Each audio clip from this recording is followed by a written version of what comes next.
Hello friends, welcome back my YouTube channel MS Maths. In this video we are going to discuss about the range space and null space of the linear transformation or a vector space.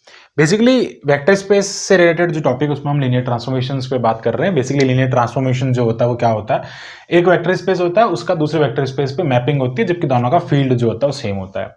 ठीक है, अब देखो यहाँ पर हम बात कर रहे हैं रेंज स्पेस के बारे में. क्या होता है कि रेंज स्पेस का मतलब वो होता है जब भी कोई मैपिंग हो रही होती है, यानी कि अगर मैं आपको सिंपल से वर्ड्स में बताऊं तो ये आपके पास में एक V1 वेक्टर स्पेस है और ये आपके पास में एक V2 वेक्टर स्पेस है. यहाँ पे elements A, B, C, D type के हैं. यहाँ पे alpha, beta, gamma, delta type के एलिमेंट है. ठीक है, और यहाँ से A के साथ में ये मैप हो रहा है, इसके साथ में एक सेकेंड, B के साथ में ये मैप हो रहा है. ठीक है, तो बेसिकली जो जो मैप हो रहे हैं यहाँ पे, जैसे ये ऐसे मैप हो रहा है, मान लीजिए 1-1 मैपिंग है, एक के साथ मैप. तो इसका मतलब क्या हो रहा है कि इसकी रेंज में वो सारे एलिमेंट आ रहे हैं. या फिर हम ये कह सकते हैं कि मान लो डी गामा पे जा रहा है, ये एक एलिमेंट इसमें रिमेनिंग रह सकता है. इसकी रेंज में वो एलिमेंट आएंगे जो कि इसके साथ में मैप हो रहे हैं. या फिर हम कैसा कह सकते हैं कि रेंज सेट, हम उस सेट को कहते हैं जो कि ऐसे एलिमेंट है, यानी कि डोमेन. ये देखो, ये होता है डोमेन, इसको हम कहते हैं डोमेन, और ये होता है कोडोमेन.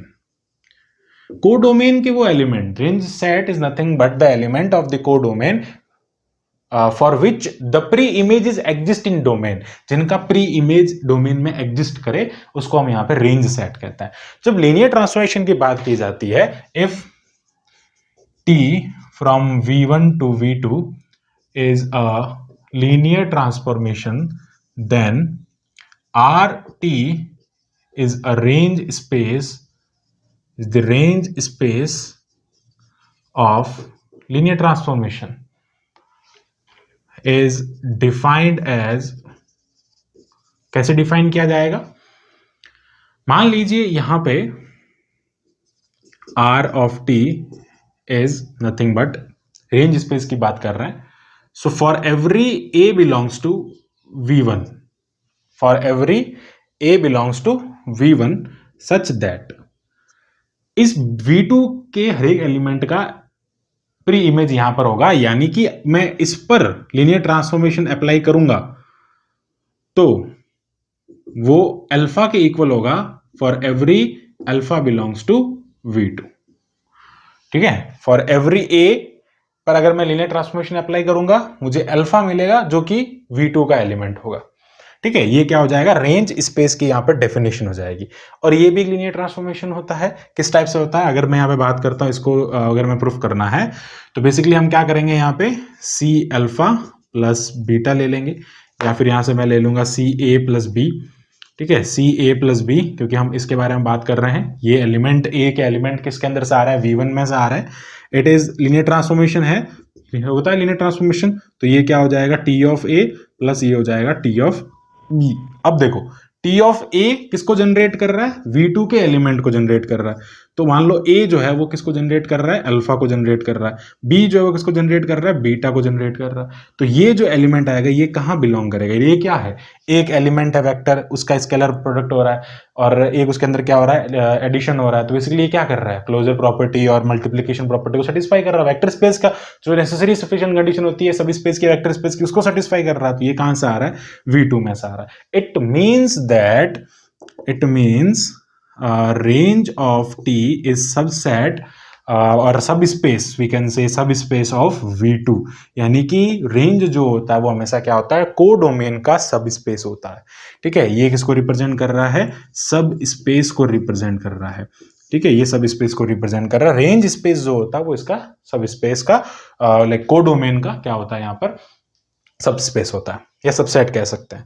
एंड अब यहाँ पर कुछ इंपॉर्टेंट रिजल्ट्स होते हैं. ठीक है, रिजल्ट्स देखो, सबसे पहले रिजल्ट्स की बात करते हैं. अगर आप मैट्रिक्स रिप्रेजेंटेशन कर रहे हैं और अगर रेंज स्पेस, देखो पूरा का पूरा रेंज स्पेस अगर उस कोडोमेन के इक्वल हो जाता है, देखो अभी तो ये ऑन टू नहीं है, ना ही ये 1-1 है, एक का एक के साथ में भी नहीं है और ऑन टू भी नहीं है, क्योंकि पूरा का पूरा इसके ऊपर मैप नहीं हो रहा है, एलिमेंट रिमेनिंग रह रहा है. मान लो मैं इसको क्या कर देता हूं, यहां पर एक ई एलिमेंट और लिख देता हूं और ये ऐसा कर देता हूं. तो अभी ये क्या है, अभी ये ऐसा बन रहा है, यहां पर पूरा का पूरा रेंज, हर एक है ना, पूरे v2 के हर एक एलिमेंट रेंज सेट के अंदर आ रहा है. पूरा v2 जो है वो रेंज स्पेस बना रहा है. So if range space is equals to V2, that means that linear transformation is called onto linear transformation. वो लीनियर ट्रांसफॉर्मेशन क्या हो जाएगा, एक ऑन टू लीनियर ट्रांसफॉर्मेशन हो जाएगा। और हमेशा ये क्वेश्चन पूछा जाता है जब भी मैट्रिक्स रिप्रेजेंटेशन करते हैं, उसके अंदर आप देख लो, अगर हम ऐसा भी कह सकते हैं, इसका मतलब क्या हो गया, dimension of range space like not equal, या हम इसको इक्वल भी कह सकते हैं, क्योंकि जब डायमेंशन बराबर होगा तो रेंज स्पेस के एलिमेंट उस V2 यानी कि कोडोमेन में से ही तो आ रहे हैं ना। तो हम कह सकते हैं कि dimension of range space is equals to dimension of V2। ठीक है, ये V2 लिखा है। अब डायमेंशन ऑफ रेंज स्पेस जो होता है, इसको हम कहते हैं रैंक। क्या कहते हैं, रैंक ऑफ टी, यानी कि जो मैट्रिक्स रिप्रेजेंटेशन होगा उस लीनियर ट्रांसफॉर्मेशन का, वो किसके इक्वल होगा, डायमेंशन ऑफ V2 के इक्वल होगा। अगर मैं इसकी डायमेंशन m ले लेता हूं, इसकी डायमेंशन n ले लेता हूं, तो सीधा सा हम यहां पर कह सकते हैं कि रैंक ऑफ टी, ये रैंक का नोटेशन होता है, रिजल्ट्स हैं ये सारे, ये एक दूसरे अपने आप में रिजल्ट है। Rank of T is equals to m। अगर उसका रैंक m के इक्वल हो जाता है तो क्या हो जाएगा, वो एक ऑन टू हो जाएगा। कैसा लीनियर ट्रांसफॉर्मेशन हो जाएगा, ऑन टू लीनियर ट्रांसफॉर्मेशन हो जाएगा। So this is all about the range space. Range space के जैसा ही आता है नल स्पेस। ठीक है, अब बात करते हैं नल स्पेस के बारे में। नल स्पेस क्या कहता है, ये वेक्टर स्पेस है आपके पास में V2, ये V1, ये V2। यहां पर एलिमेंट मान लो अल्फा, बीटा, गामा, डेल्टा, और मान लो 4 एलिमेंट है। ठीक है, ये एलिमेंट्स, अब देखो जीरो तो इसके अंदर होगा, इसके जितने भी एलिमेंट्स, मान लो ये 2 एलिमेंट ऐसे हैं जो कहां जा रहे हैं, इसकी आइडेंटिटी पे जा रहे हैं, और ये V2 जो होता है वो अंडर एडिशन एक वेक्टर स्पेस बनाता है, तो वो 0 पर मैप कर रहे हैं। It means null space is the subset of V1 or those element. Null space is the collection of those element of a domain, like domain vector space. It is nothing but domain vector space, and for that element, like set of for that element which maps to the identity of the codomain vector space. Okay, listen again. Like null space is nothing but set or collection of the elements of a domain vector space which mapped to the codomain vector space, which mapped to the identity of the codomain vector space. Identity is nothing but additive identity, which is 0. Okay, like not always 0, which is the notated by 0. Okay, so basically हम कहना चाह रहे हैं यहाँ पे कि if t v1 over field f, जिसका dimension n है, और ये V2 m over field f is a linear transformation, then the null space of linear transformation is defined as, इसको हम ऐसा लिखते हैं n of t करके लिखते हैं, इसको r of t लिखते हैं, इसको n of t लिखते हैं, is equals to for every alpha belongs to V1 such that t of alpha is equals to 0. For every alpha belongs to V1 के वो सारे एलिमेंट जो कि V2 के, जो कि कहां जाए, 0 पर जाते हैं। 0 मतलब इसके एडिटिव आइडेंटिटी पर जाते हैं। ठीक है, नाउ अब सेम चीज लीनियर ट्रांसफॉर्मेशन है, यस हम प्रूफ कर सकते हैं। क्या कर देंगे, T of C alpha plus beta हमने यहां से लिया, तो ये हो जाएगा C alpha plus T of beta. मान लीजिए ये 2 एलिमेंट जा रहा है, चलो मैंने यहाँ पे बीटा गामा लिया था, बीटा गामा ले लो, उससे क्या फर्क पड़ता है, ये लो, ये बीटा और ये गामा। ठीक है, ये बीटा और ये हो जाएगा गामा, हमें पता है उसमें जा रहे हैं, तो ये क्या हो जाएगा, सी इंटू 0, 0, इट मीन्स ये 0। तो ये एलिमेंट कहाँ आ गए, 0 पर आ गए, मतलब ये 0 पे मैप कर रहे हैं।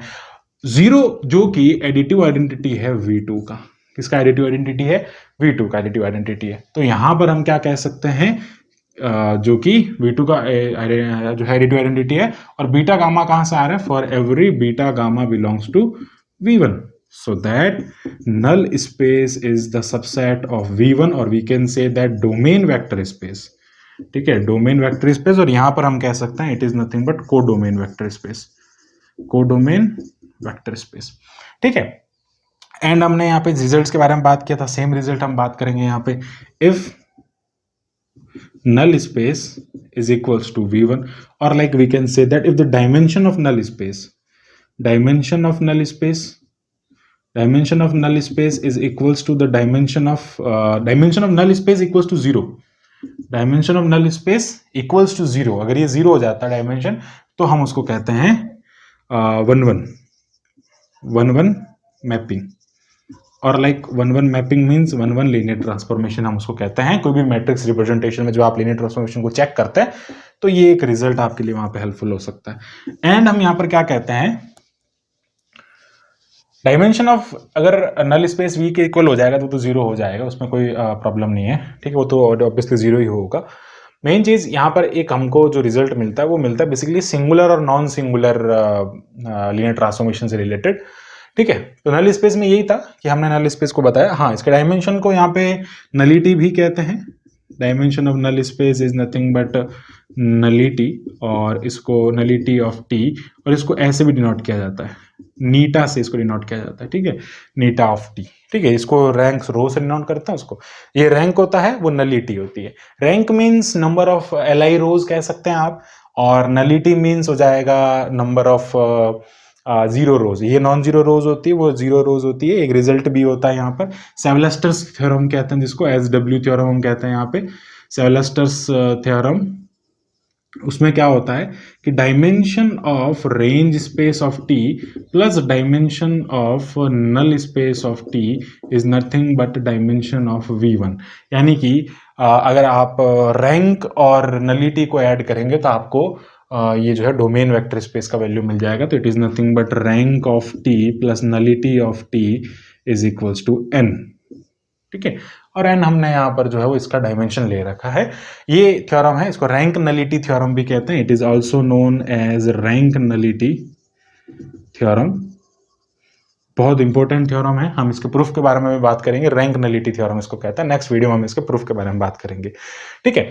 अब यहाँ पे एक रिजल्ट आता है, कंक्लूजन आता है बेसिकली। अवर कंक्लूजन जो हमें चाहिए था वो हमें यहाँ पे निकालना है, दैट इज कंक्लूजन। कंक्लूजन यहाँ पर क्या आता है, लेकिन उससे पहले आपको समझना पड़ेगा कि what is the singular linear transformation और what is non singular linear transformation. Okay, so basically अगर मैं बात करता हूँ, अगर आपके पास में t कोई है v से v1 से v2, अगर आपके पास में लीनियर ट्रांसफॉर्मेशन है, और यहाँ पे अगर t of alpha is equal to 0 हो रहा है एंड अल्फा भी 0 है, तभी वो 0 हो रहा है, अदरवाइज नहीं हो रहा है। क्या हो रहा है, t ऑफ अल्फा 0 हो रहा है, मतलब क्या हो रहा है, अल्फा उसके नलिटी भी जा रहा है, मतलब उसके अल्फा बेसिकली उसके नल स्पेस में आ रहा है।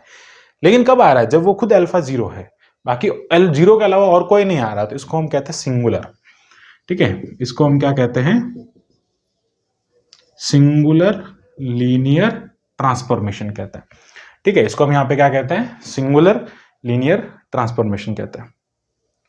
ओके,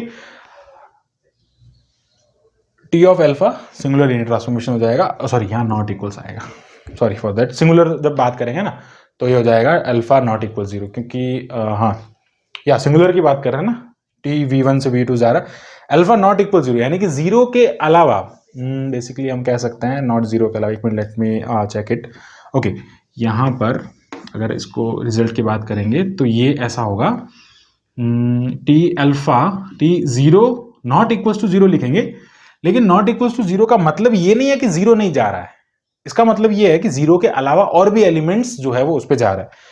इस नॉट इक्वल टू का मतलब यहां पर ये नहीं है कि 0 उसके 0 पर नहीं जा रहा है, इसका मतलब ये है कि 0 के अलावा और भी एलिमेंट्स वो जा रहे हैं, तो वो सिंगुलर हो जाएगा। और अगर ऐसा हो गया T of alpha is equal to 0 and alpha only 0, ये इसका मतलब है ओनली 0 ही उसके 0 पर जा रहा है, तो इसको हम कहेंगे नॉन सिंगुलर। क्या कहेंगे, नॉन सिंगुलर। तो ये ध्यान रखना, non singular linear transformation. Now अब कंक्लूजन क्या था कि यहां पर डायमेंशन क्या आ रहा है, 0 आ रहा है। डायमेंशन अगर नलिटी अगर यहाँ पे 0 आ रही है, मतलब ये 1-1 हम कह रहे हैं, क्या कह रहे हैं, 1-1 कह रहे हैं। इसका मतलब क्या हुआ, वो नॉन वो यहाँ पर क्या है, सिंगुलर टाइप का लीनियर ट्रांसफॉर्मेशन बना रहा है, क्योंकि उसका 0 ही 0 पर जा रहा है, बाकी और कोई नहीं जा रहा, तो वो क्या करेगा, 1-1 टाइप का, ये इस टाइप का।